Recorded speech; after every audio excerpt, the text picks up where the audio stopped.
Well, I think 2009 was awful. It was certainly worse than was expected back at the start of the recession in 2008, and it got worse as the year went on. But I think the corner was probably turned for most of the industry towards the end of the year, and I think the signs going into 2010 look a lot better. But that's not to say that it will all be over in a flash. I think it'll be a very, very long, slow, and at times painful journey to recovery for the industry.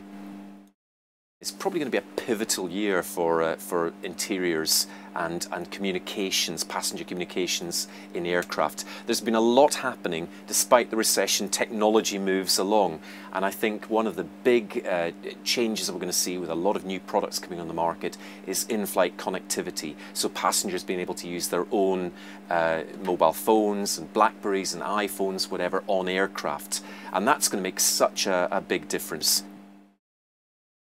The other trend that's always important in interiors is weight. I think especially now with the A380, we're just losing just even a few grams, a few ounces off every seat can make a huge difference to the costs of operating that airliner. So I think we'll see things like a continuing trend towards lighter weight materials on seats, even things like doing away with in-flight mags, because that adds weight to the cabin. So if you can present that sort of information perhaps on your in-flight entertainment rather than having to have a print magazine, then that's probably a way that we'll see the market going.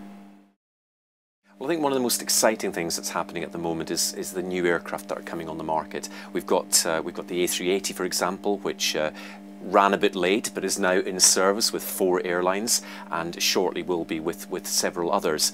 The A380 of course presents a chance for these airlines to completely rethink how they do their cabin interiors. Another interesting one of course is regional airlines. Now regional airlines for a long time have, let's face it, simply been steel tubes in which to very quickly transport passengers over short distances. It's sort of 50 to 100 passengers.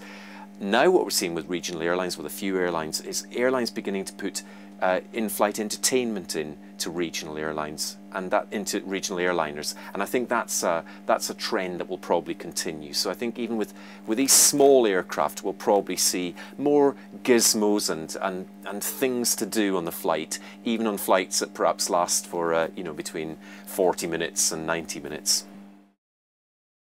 Well, I think in 2010 what we're going to see in Europe and in the US is a very slow and an unsteady recovery. I think where it will be different is in the markets of Asia, which A, weren't as impacted by the recession in the first place, and B, are growing from a much smaller base, so I've got a much more room to expand than the mature industries that we've got in Europe and the US. If you look at some of the figures emerging at the start of 2010 on freight coming out of Asia, on the passenger market, on economic growth in places like China and India, it's beginning to look quite healthy.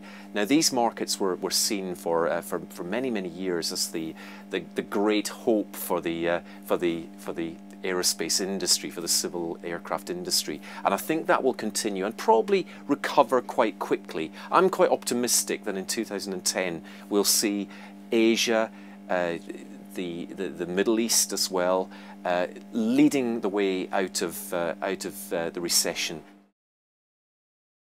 Well, I think in 2010 the growth in Europe will be a lot slower than it is in Asia, but I think some of the signs are there there are some quite positive signs there in Europe. I think as long as consumer spending remains robust, then the leisure market will respond quite quickly. So I think we'll see in the summer season, for example, some fairly healthy traffic figures, so long as consumers keep spending, and that's all to do with interest rates, with fear of unemployment, with what the disposable income that people feel that they have in their pockets.